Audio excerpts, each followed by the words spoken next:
Nous ne savons ce que c'est que bonheur ou malheur absolu. Tout est mêlé dans cette vie, on n'y goûte aucun sentiment pur, on n'y reste pas 2 moments dans le même état. Les affections de nos âmes, ainsi que les modifications de nos corps sont dans un flux continuel. Le bien et le mal, nous sont communs à tous, mais en différentes mesures. Le plus heureux est celui qui souffre le moins de peine, le plus misérable est celui qui sent le moins de plaisir. Toujours plus de souffrance que de jouissance, voilà la différence commune à tous. La félicité de l'homme d'ici-bas n'est donc qu'un état négatif, on doit la mesurer par la moindre quantité de maux qu'il souffre. Tout sentiment de peine est inséparable du désir de s'en délivrer, toute idée de plaisir est inséparable du désir d'en jouir, tout désir suppose privation, et toutes les privations qu'on sent sont pénibles. C'est donc dans la disproportion de nos désirs et de nos facultés que consiste notre misère. Un être sensible, dont les facultés égaleraient les désirs, serait un être absolument heureux. En quoi consiste donc la sagesse humaine, ou la route du vrai bonheur? Ce n'est précisément pas à diminuer nos désirs, car, s'ils étaient au-dessous de notre puissance, une partie de nos facultés resterait oisive, et nous ne jouirions pas de tout notre être. Ce n'est pas non plus à étendre nos facultés, car si nos désirs s'étendaient à la fois en plus grand rapport, nous n'en deviendrions que plus misérables, mais c'est à diminuer l'excès des désirs sur les facultés, et à mettre en égalité parfaite la puissance et la volonté. C'est alors seulement que, toutes les facultés étant en action, l'âme cependant restera paisible, et que l'homme se trouvera bien ordonné. Bonjour à tous et bienvenue à notre cours de philosophie d'aujourd'hui.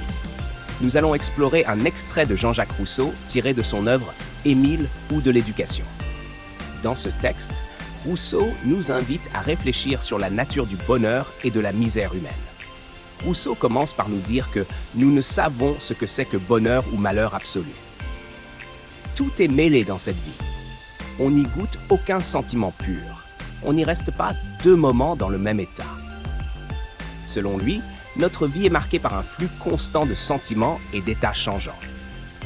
Cette observation nous conduit à comprendre que le bonheur et la misère sont des expériences relatives, jamais absolues.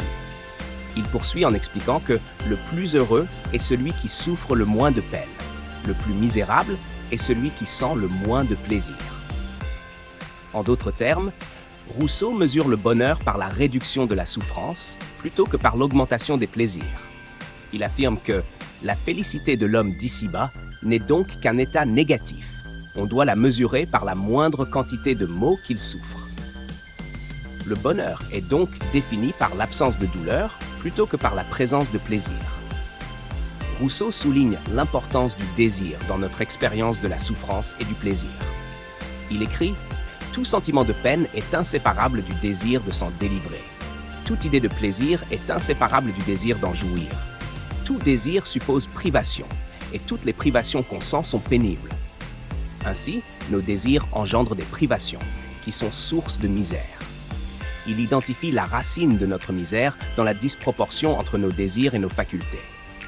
C'est donc dans la disproportion de nos désirs et de nos facultés que consiste notre misère. Un être dont les facultés seraient parfaitement équilibrées avec ses désirs serait absolument heureux. Rousseau nous pose alors la question essentielle. En quoi consiste donc la sagesse humaine ou la route du vrai bonheur?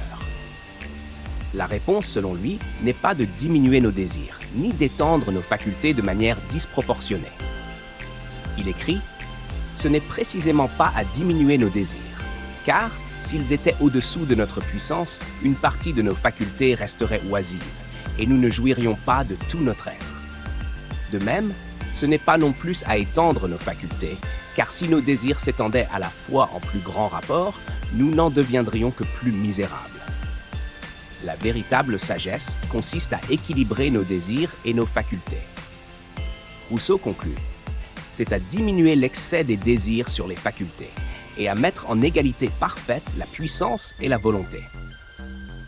Lorsque cet équilibre est atteint, toutes les facultés étant en action, l'homme cependant restera paisible et l'homme se trouvera bien ordonné. » Merci d'avoir participé à cette discussion sur les idées de Jean-Jacques Rousseau. J'espère que cela vous incite à réfléchir sur votre propre expérience de la quête du bonheur et de l'équilibre entre vos désirs et vos capacités.